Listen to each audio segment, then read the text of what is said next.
ഒരു ദിവസം നിങ്ങൾ അവസാനമായി നിങ്ങളുടെ കണ്ണുകൾ ചിമ്മും. പിന്നീട് ഒരിക്കലും അത് തുറക്കില്ല. നിങ്ങളുടെ പ്രിയപ്പെട്ടവരുടെ ശബ്ദം നിങ്ങൾ അവസാനമായി കേൾക്കും. പക്ഷേ അവർക്ക് മറുപടി നൽകാൻ നിങ്ങൾക്ക് കഴിയില്ല. ആ നിമിഷം വരുമ്പോൾ നിങ്ങളുടെ ശരീരം ഇവിടെ തന്നെ ഉണ്ടാകും.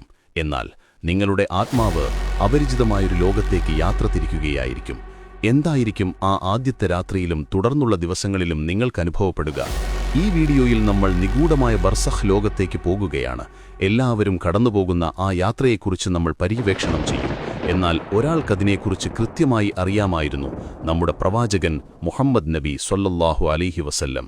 ഏറ്റവും നൂതനമായ സാങ്കേതികവിദ്യയുടെ സഹായത്തോടെ മരണാനന്തരമുള്ള ഓരോ നിമിഷവും നമ്മളിവിടെ പുനരാവിഷ്കരിക്കുകയാണ്.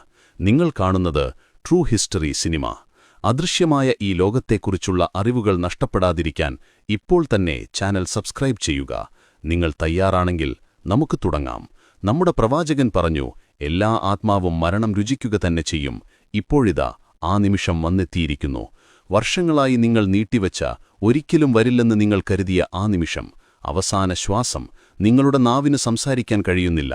കണ്ണുകൾ ഒരൊറ്റ ബിന്ദുവിൽ ഉറച്ചുപോകുന്നു. ഹൃദയം അവസാനമായൊന്നു മിടിക്കുന്നു, പിന്നെ നിലയ്ക്കുന്നു. കാലിന്റെ വിരലുകളിൽ നിന്ന് ഒരു തണുപ്പ് തുടങ്ങി ശരീരമാകെ പടരുന്നു. ഇതൊരു സാധാരണ തണുപ്പല്ല, ആത്മാവ് ശരീരത്തിൽ നിന്ന് വേർപെടാൻ പോകുന്നുവെന്നതിന്റെ ലക്ഷണമാണത്. മൂസാ നബി അലൈഹിസ്സലാം മരണത്തെ വിശേഷിപ്പിച്ചത് ഇപ്രകാരമാണെന്ന് നിവേദനം ചെയ്യപ്പെടുന്നു: ജീവനോടെയുള്ള ഒരു പക്ഷിയെ ചുട്ടുപഴുത്ത ചട്ടിയിലിട്ടാൽ അത് രക്ഷപ്പെടാൻ ചിറകടിക്കുന്നതുപോലെയാണ് മരണം. ആത്മാവ് പാദങ്ങളിൽ നിന്ന് കാലുകളിലേക്കും, അവിടെ നിന്ന് വയറിലേക്കും, നെഞ്ചിലേക്കും, അവസാനം തൊണ്ടക്കുഴിയിലേക്കും എത്തുന്നു.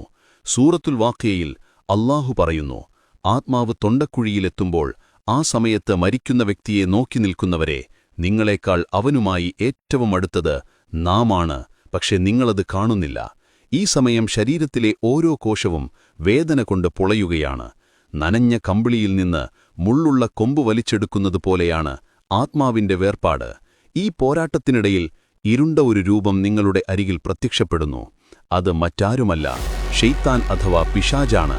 ജീവിതകാലം മുഴുവൻ നിങ്ങളെ വഴിതെറ്റിക്കാൻ ശ്രമിച്ച അവൻ അവസാനമായി ഒരിക്കൽ കൂടി വരുന്നു. അവൻ നിങ്ങളുടെ വിശ്വാസത്തെ തകർക്കാൻ ശ്രമിക്കും. എന്നെ വിശ്വസിക്കൂ, ഈ മതം ഉപേക്ഷിക്കൂ എന്നവൻ മന്ത്രിക്കും. പക്ഷേ ആരാണോ ജീവിതത്തിൽ അല്ലാഹുവിനെ മുറുകെ പിടിച്ചത്, അവനെ അല്ലാഹു സഹായിക്കും. ഹദീസിൽ പറയുന്നതുപോലെ, നിങ്ങൾ എങ്ങനെ ജീവിച്ചുവോ അങ്ങനെ മരിക്കും. വിശ്വാസത്തോടെ ജീവിച്ചവർക്ക് പിശാചിന്റെ വസ്വാസ് ഏൽക്കില്ല. ഇവിടെ വെച്ച് മനുഷ്യർ രണ്ടായി തിരിയുന്നു. വിശ്വാസമില്ലാതെ മരിക്കുന്നവർക്ക് മരണം അങ്ങേയറ്റം വേദനാജനകമാണ്. മലക്കുകൾ വിളിച്ചു പറയും: പുറത്തുവരൂ, ദുഷിച്ച ആത്മാവേ, നരകത്തിന്റെ ശിക്ഷയിലേക്ക് പുറത്തുവരൂ. ശരീരം വിട്ടുപോകാൻ ആത്മാവ് മടിക്കും. മലക്കുകൾ അതിനെ ബലമായി വലിച്ചെടുക്കും. ഞരമ്പുകൾ പൊട്ടുന്ന വേദനയോടെ അത് പുറത്തുവരും. എന്നാൽ ഒരു സത്യവിശ്വാസിയുടെ മരണം പ്രവാചകൻ സ്വല്ലല്ലാഹു അലൈഹി വസല്ലം വിവരിച്ചത് എങ്ങനെയെന്നറിയാമോ? ഒരു പാത്രത്തിൽ നിന്ന് വെള്ളമൊഴുകി ഇറങ്ങുന്നത് എത്ര എളുപ്പമാണോ, അത്രയും ശാന്തമായി വിശ്വാസിയുടെ ആത്മാവ് പുറത്തുവരും. നിങ്ങൾ അല്ലാഹുവിന് കീഴ്പ്പെട്ടവരാണെങ്കിൽ പ്രകാശത്തിന്റെ രൂപത്തിലുള്ള മലക്കുകളെ നിങ്ങൾ കാണും. കാരുണ്യത്തിന്റെ മലക്കുകൾ. അവർ പറയും: ഹേ പരിശുദ്ധമായ ആത്മാവേ, നിന്റെ രക്ഷിതാവിന്റെ കാരുണ്യത്തിലേക്കും പ്രീതിയിലേക്കും നീ പുറത്തുവരൂ. ഖുർആൻ പറയുന്നു: ഞങ്ങളുടെ രക്ഷിതാവ് അല്ലാഹുവാണെന്ന് പറയുകയും പിന്നീടതിൽ ഉറച്ചു നിൽക്കുകയും ചെയ്തവരോട് മലക്കുകൾ പറയും: നിങ്ങൾ ഭയപ്പെടേണ്ട, ദുഃഖിക്കേണ്ട. നിങ്ങൾക്ക് വാഗ്ദാനം ചെയ്യപ്പെട്ട സ്വർഗ്ഗത്തെക്കുറിച്ച് സന്തോഷിച്ചുകൊള്ളുക. മലക്കുകൾ ആ നല്ല ആത്മാവിനെ സ്വർഗ്ഗത്തിൽ നിന്നുള്ള പട്ടുതൂവാലയിൽ പൊതിയുന്നു. കസ്തൂരിയേക്കാൾ നല്ല സുഗന്ധം അതിൽ നിന്ന് വമിക്കുന്നു. ശരീരം ഭൂമിയിൽ കിടക്കുമ്പോൾ ആത്മാവ് ആകാശങ്ങളിലേക്ക് യാത്ര തിരിക്കുകയാണ്. ഓരോ ആകാശത്തിലൂടെ കടന്നുപോകുമ്പോഴും അവിടെയുള്ള മലക്കുകൾ ചോദിക്കും: ആരുടേതാണീ നല്ല ആത്മാവ്? അപ്പോൾ കൊണ്ടുപോകുന്ന മലക്കുകൾ ഭൂമിയിൽ വെച്ച് ജനങ്ങൾ വിളിച്ചിരുന്ന ഏറ്റവും നല്ല പേരു പറഞ്ഞു പരിചയപ്പെടുത്തും: ഇതിന്നയാളുടെ മകൻ ഇന്നയാളാണ്. അങ്ങനെ 7 ആകാശങ്ങളും കടന്ന് അല്ലാഹുവിന്റെ സന്നിധിയിലെത്തും. അല്ലാഹു പറയും: എന്റെ അടിമയുടെ രേഖകൾ ഇല്ലിയീനിൽ രേഖപ്പെടുത്തുക. അവനെ ഭൂമിയിലേക്ക് തന്നെ മടക്കുക. അവിടെ നിന്നാണ് ഞാൻ അവനെ സൃഷ്ടിച്ചത്. അവിടേക്ക് തന്നെ മടക്കും. അതിൽ നിന്ന് തന്നെ അവനെ ഉയർത്തെഴുന്നേൽപ്പിക്കുകയും ചെയ്യും. എന്നാൽ അവിശ്വാസിയുടെ ആത്മാവ് അതിൽ നിന്ന് ചീഞ്ഞ ശവത്തേക്കാർ മോശമായ ദുർഗന്ധം വമിക്കും. ആകാശത്തിന്റെ കവാടങ്ങൾ അവർക്ക് മുന്നിൽ കൊട്ടിയടയ്ക്കപ്പെടും. അല്ലാഹു കൽപ്പിക്കും: അവന്റെ രേഖകൾ ഏറ്റവും താഴെയുള്ള സിജ്ജീനിൽ എഴുതുക. അങ്ങനെ ആ ആത്മാവ് ആകാശത്തുനിന്ന് നിന്ദ്യമായി താഴേക്കെറിയപ്പെടും. മരണശേഷം ശരീരം ഭൂമിയിൽ അവശേഷിക്കുന്നു. ജനാസയ്ക്കുള്ള തയ്യാറെടുപ്പുകൾ തുടങ്ങുന്നു. നിങ്ങളെ കുളിപ്പിക്കുന്നു. സ്വഹീഹായ ഹദീസുകളിൽ പ്രവാചകൻ പറഞ്ഞു, നിങ്ങൾ മരിച്ചവരെ കുളിപ്പിക്കുമ്പോൾ നന്നായി കുളിപ്പിക്കുക. ശരീരം നിർജീവമാണെങ്കിലും ആത്മാവിന് അതുമായൊരു ബന്ധമുണ്ട്. തന്നെ ആരാണ് കുളിപ്പിക്കുന്നത്, ആരാണ് കഫൻ ചെയ്യുന്നത് എന്ന് ആത്മാവ് അറിയുന്നു. വെള്ളത്തുണിയിൽ നിങ്ങളെ പൊതിയുന്നു, തുന്നലുകളില്ലാത്ത ലളിതമായ വസ്ത്രം. ഇന്നലെ വരെ മണിക്കൂറുകളോളം വസ്ത്രം തിരഞ്ഞെടുത്തിരുന്ന നിങ്ങൾ ഇന്ന് വെറും 3 കഷ്ണം തുണിയിൽ ചുറ്റപ്പെടുന്നു.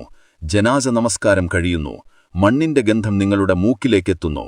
ഖബർ തയ്യാറാണ്. ഇരുണ്ട ഇടുങ്ങിയ തണുപ്പുള്ള നിങ്ങളുടെ പുതിയ വീട്. നിങ്ങളെ അതിലേക്ക് ഇറക്കിവെക്കുന്നു. കല്ലുകൾ വെച്ച് മൂടുന്നു. മുകളിൽ മണ്ണ് വാരിയിടുന്നു. ആദ്യത്തെ പിടി മണ്ണു വീഴുമ്പോൾ പുറത്തെ വെളിച്ചം എന്നേക്കുമായി മായുകയാണ്.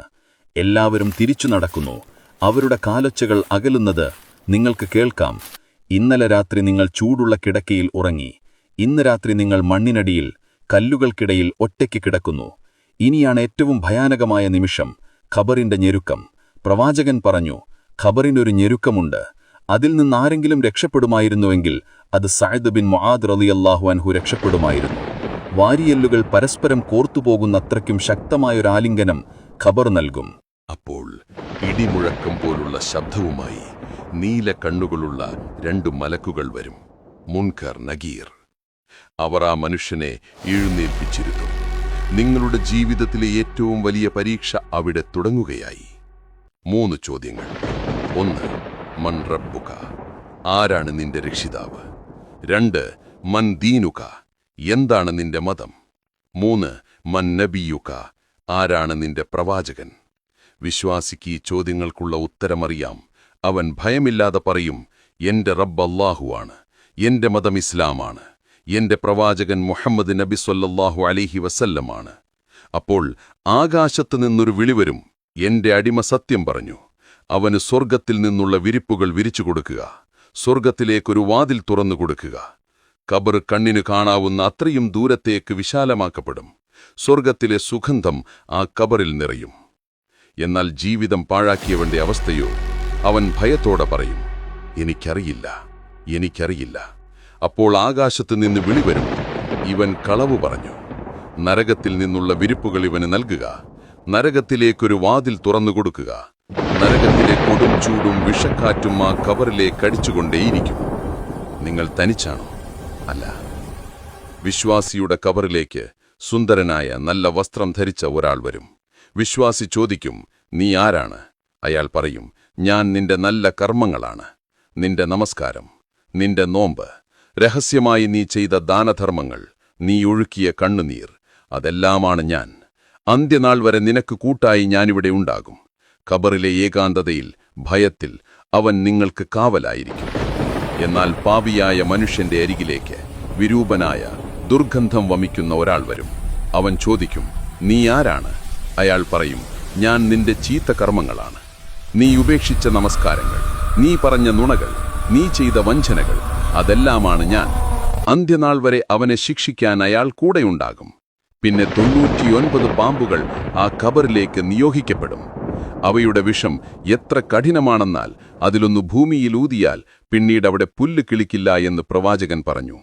അന്ത്യനാൾ വരെ ഈ ശിക്ഷ തുടരും. ശാരീരികമായ ഖബറിനപ്പുറം ആത്മാവ് ബർസഖ് എന്ന ലോകത്തായിരിക്കും. ഇഹലോകത്തിനും പരലോകത്തിനുമിടയിലുള്ളൊരു പാനമാണത്. അവിടെ എന്താണ് സംഭവിക്കുന്നത്? ഹദീഥുകളിൽ വളരെ വ്യക്തമായി പറയുന്നുണ്ട്.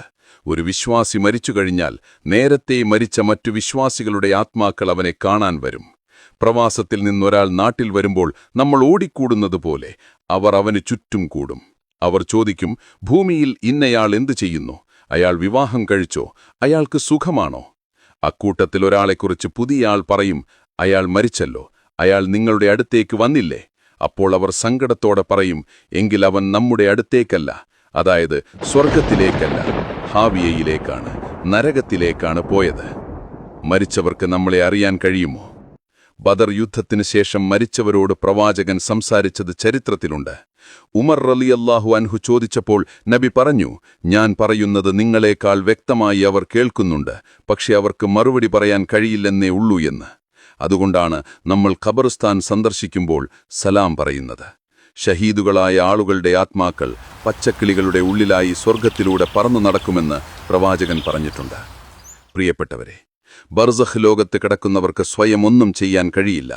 അവരുടെ അമൽ ബുക്ക് അഥവാ കർമ്മപുസ്തകം അടക്കപ്പെട്ടു. ഇനി അവർക്ക് പ്രതീക്ഷയുള്ളത് നിങ്ങളിലാണ്, ജീവിച്ചിരിക്കുന്നവരിൽ. ഖബറിൽ കിടന്നവർ ആഗ്രഹിക്കുന്നുണ്ടാകും, എന്റെ മകൻ എനിക്ക് വേണ്ടി ഒന്ന് പ്രാർത്ഥിച്ചിരുന്നെങ്കിൽ, എന്റെ പേരിൽ ഒരു പാവപ്പെട്ടവന് ഭക്ഷണം നൽകിയിരുന്നെങ്കിലെന്ന്. മരിച്ചവർക്ക് വേണ്ടി 40 ദിവസമല്ല, എന്നും നമ്മൾ പ്രാർത്ഥിക്കണം. പ്രവാചകൻ പഠിപ്പിച്ചു തന്ന മരിച്ചവർക്ക് ഏറ്റവും ഉപകരിക്കുന്ന കാര്യങ്ങളിവയാണ്. 1. സ്വദഖത്തുൽ ജാരിയ. ഒരു പള്ളി നിർമ്മിക്കാൻ സഹായിക്കുക, ജനങ്ങൾക്ക് വെള്ളം കുടിക്കാൻ ഒരു കിണർ കുഴിക്കുക, ഒരു മരം നടുക, അല്ലെങ്കിൽ ഖുർആൻ വഖഫ് ചെയ്യുക. നിങ്ങൾ മരിച്ചവർക്ക് വേണ്ടി ഒരു കിണർ കുഴിച്ചാൽ അതിൽ നിന്ന് ഓരോ തുള്ളി വെള്ളം ആരെങ്കിലും കുടിക്കുമ്പോഴും അതിന്റെ കൂലി ആ ഖബറിലേക്ക് എത്തിക്കൊണ്ടിരിക്കും. 2. നല്ല സന്താനങ്ങളുടെ പ്രാർത്ഥന. ഇതാണ് ഏറ്റവും പ്രധാനം. ഒരു മകൻ അല്ലെങ്കിൽ മകൾ കണ്ണീരു കലർന്നുകൊണ്ട് റബ്ബിർഹംഹുമാ കമാ റബ്ബയാനി സ്വഗീറ എന്ന് പ്രാർത്ഥിക്കുമ്പോൾ സ്വർഗത്തിൽ ആ മാതാപിതാക്കളുടെ പദവികൾ ഉയർത്തപ്പെടും. അവർ ചോദിക്കും, അല്ലാഹുവേ, ഇതെനിക്കെവിടെ നിന്ന് കിട്ടി? അല്ലാഹു പറയും, നിന്റെ മകൻ നിനക്കു വേണ്ടി പാപമോചനം തേടിയതിന്റെ ഫലമാണിത്. 3. ഖുർആൻ പാരായണം, പ്രത്യേകിച്ച് സൂറത്തുൽ മുൽക്ക്. എല്ലാ രാത്രിയിലും ഇതോതുന്നത് ഖബറിലെ ശിക്ഷയിൽ നിന്ന് സംരക്ഷണം നൽകുമെന്ന് പ്രവാചകൻ പറഞ്ഞിട്ടുണ്ട്. അത് നിങ്ങളുടെ ജീവിതത്തിന്റെ ഭാഗമാക്കുക. 4. കടങ്ങൾ വീട്ടുക. മരിച്ചയാൾക്ക് സാമ്പത്തിക ബാധ്യതകളുണ്ടെങ്കിൽ അതെത്രയും വേഗം വീട്ടുക. ആത്മാവ് അതിൽ ബന്ധിക്കപ്പെട്ടിരിക്കും. സഹോദരങ്ങളെ ഓർക്കുക, ഇന്ന് നമ്മൾ മരിച്ചവരെ കുഴിച്ചുമൂടുന്നു, നാളെ മറ്റുള്ളവർ നമ്മളെയും കുഴിച്ചുമൂടും. ഇതൊരു കെട്ടുകഥയല്ല, നമ്മൾ ഓരോരുത്തരും അനുഭവിക്കാൻ പോകുന്ന സത്യമാണ്. ആ ഇരുണ്ട ഖബറിൽ കൂട്ടിനാരുമില്ലാത്ത ആ നേരത്ത് നമുക്ക് വെളിച്ചമായി മാറുന്നത് നമ്മുടെ നല്ല കർമ്മങ്ങൾ മാത്രമാണ്. ആഡംബര വീടുകളും വാഹനങ്ങളും ബാങ്ക് ബാലൻസും എല്ലാം ഇവിടെ ഉപേക്ഷിച്ച് വെറും കൈയോടെ നമ്മൾ പോകണം. പ്രവാചകൻ ചോദിച്ചു, ആരാണ് ബുദ്ധിമാൻ? അവിടുന്ന് തന്നെ മറുപടി പറഞ്ഞു, മരണത്തെക്കുറിച്ച് ധാരാളമായി ഓർക്കുകയും അതിനുശേഷമുള്ള ജീവിതത്തിനു വേണ്ടി തയ്യാറെടുക്കുകയും ചെയ്യുന്നവനാണ് ബുദ്ധിമാൻ. ഇന്ന് തന്നെ അല്ലാഹുവിലേക്ക് മടങ്ങുക, നമസ്കാരങ്ങൾ കൃത്യമായി നിർവഹിക്കുക, തെറ്റുകൾക്ക് പശ്ചാത്തപിക്കുക. ഏതു നിമിഷം മരണം നമ്മളെ തേടിവരാം. അല്ലാഹു നമ്മെ എല്ലാവരെയും അനുഗ്രഹിക്കട്ടെ. നമ്മുടെ മരണം ലാ ഇലാഹ ഇല്ലല്ലാ എന്ന കലിമ ചൊല്ലിക്കൊണ്ടുള്ള നല്ല മരണമാകട്ടെ. നമ്മുടെ ഖബറുകൾ സ്വർഗത്തോപ്പുകളാക്കി മാറ്റട്ടെ. മുൻകർ നക്കീറിന്റെ ചോദ്യങ്ങൾക്ക് കൃത്യമായി ഉത്തരം നൽകാൻ അല്ലാഹു നമ്മെ സഹായിക്കട്ടെ. നരകശിക്ഷയിൽ നിന്നും ഖബർ ശിക്ഷയിൽ നിന്നും അല്ലാഹു നമ്മെയും വരിച്ചുപോയ നമ്മുടെ മാതാപിതാക്കളെയും കാത്തിരക്ഷിക്കട്ടെ. ആമീൻ. അടുത്ത എപ്പിസോഡിൽ ബർസഖ് ലോകത്തിന് ശേഷം സംഭവിക്കുന്ന ഏറ്റവും വലിയ ദിവസത്തെക്കുറിച്ച്, അന്ത്യനാളിനെക്കുറിച്ച് നമുക്ക് സംസാരിക്കാം. നിങ്ങൾക്ക് ഈ വീഡിയോ ഇഷ്ടപ്പെട്ടെങ്കിൽ ഈ അറിവ് മറ്റുള്ളവരിലേക്ക് എത്തിക്കാൻ ഇത് ഷെയർ ചെയ്യുക. മറ്റൊരാത്മാവിനെ വെളിച്ചത്തിലേക്ക് നയിക്കാൻ അത് കാരണമായേക്കാം. അസ്സലാമു അലൈക്കും വറഹ്മത്തുള്ളാഹി വബറകാതുഹു.